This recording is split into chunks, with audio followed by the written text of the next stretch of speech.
안녕하세요, 여러분. 오늘 정말 핫한 소식을 들고 왔습니다. 코인 거래 한 번이라도 해보신 분들은 업비트 아시죠? 그 업비트 운영하는 두나노가 네이버에 인수된다는 루머가 다시 터졌습니다. 엥? 네이버가 코인 거래소를? 맞아요. 처음엔 저도 깜짝 놀랐거든요. 네이버 검색하고 웹툰 보는 그 네이버가 비트코인 거래소를 인수한다니? 하지만 이 이야기 단순한 인수합병이 아니에요. 여기에는 정말 드라마틱한 스토리가 숨어 있거든요. 두나무의 성공 신화부터 논란까지, 그리고 이 모든 걸 네이버가 왜 가져가려고 하는지까지.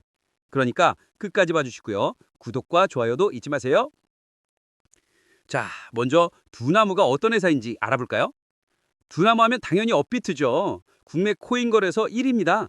점유율이 얼마나 되냐면 한국 사람들이 코인 거래할 때 10명 중 7, 8명은 업비트 쓴다고 보시면 돼요. 압도적 1위입니다. 그런데 재미있는 건 이 회사 처음부터 거래소만 하려던 게 아니었어요. 창업자인 송치영 회장이랑 김형련 부회장은 이렇게 얘기했다는 거죠. 우리는 블록체인 기반 핀테크 플랫폼이다. 무슨 말이냐면 단순히 여기서 코인 사고 파세요 이런 게 아니라 블록체인 기술로 금융업계 전체를 바꿔보겠다는 거대한 꿈이 있었다는 거죠. 실제로도 그렇게 했어요. 비상장 주식 거래 플랫폼 증권 플러스 비상장도 만들고 투자 정보 서비스도 하고 심지어 직접 코인도 어마어마하게 보유하고 있습니다. 정확한 숫자는 공개되지 않았지만 수천 개의 비트코인과 이더리움을 보유하고 있다고 알려져 있죠. 그럼 거래소 운영하면서 동시에 코인도 직접 투자하는 거네? 네, 맞아요.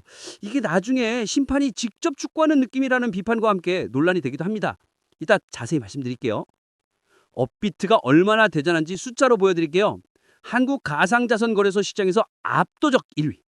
이게 왜 중요하냐면 거래소가 단순히 중개만 하는 게 아니거든요. 여기서 엄청난 데이터가 나와요. 누가 언제 어떤 코인을 얼마나 사고 파놨는지, 시장 흐름이 어떻게 되는지.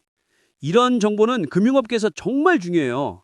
마치 구글이 검색 데이터로 전 세계 사람들이 뭔가 궁금해하는지 아는 것처럼 업비트는 한국 사람들이 어떤 투자를 하는지 다 알고 있다는 거죠. 그래서 두나무가 거래소 하나로 시작해서 이렇게 큰 회사가 될 수 있었던 겁니다. 정보가 곧 힘이니까요. 자, 그럼 이제 본격적으로 들어가 볼까요? 네이버가 왜 두나무를 인수하려는지.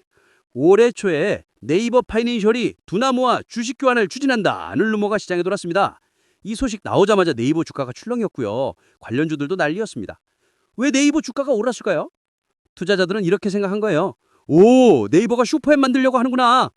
생각해 보세요. 네이버를 검색하고 네이버 페이로 결제하고 네이버 쇼핑으로 쇼핑하고 여기에 업비트로 코인 거래까지? 완전 원스톱 서비스죠. 특히 요즘 핫한 스테이블 코인 사업까지 생각해 보면 네이버 페이와 두나무 기술이 만나면 새로운 디지털 금융 생태계가 열릴 수 있다는 겁니다. 네이버 페이로 결제할 때 블록체인 기술 들어가면 얼마나 빠르고 안전할까요? 하지만 여기서 끝이 아니에요. 진짜 재미있는 건 논란 바트거든요. 자, 이제 진짜 흥미진진한 부분이에요. 두나무가 성공만 한 건 아니거든요. 첫 번째 논란. 자금 세탁 방지 의무 위반. 작년인 2024년 초에 금융당국은 두나무가 특금법을 제대로 지키지 않았다는 이유로 과태료를 부과했습니다. 쉽게 말해서 수상한 거래 신고를 제대로 안 했다는 거죠.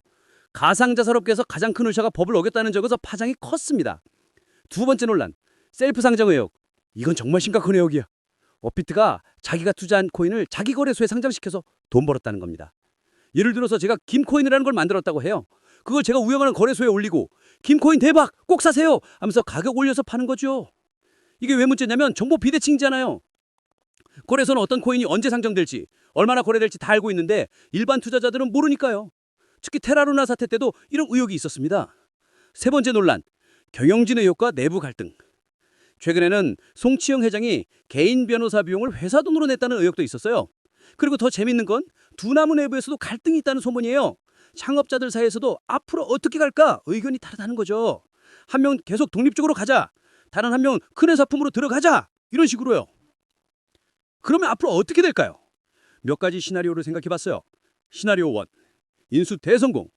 네이버와 두나무가 합쳐져서 정말 강력한 플랫폼이 나와요. 검색도 하고 쇼핑도 하고 결제도 하고 코인 거래까지 하는 완전체.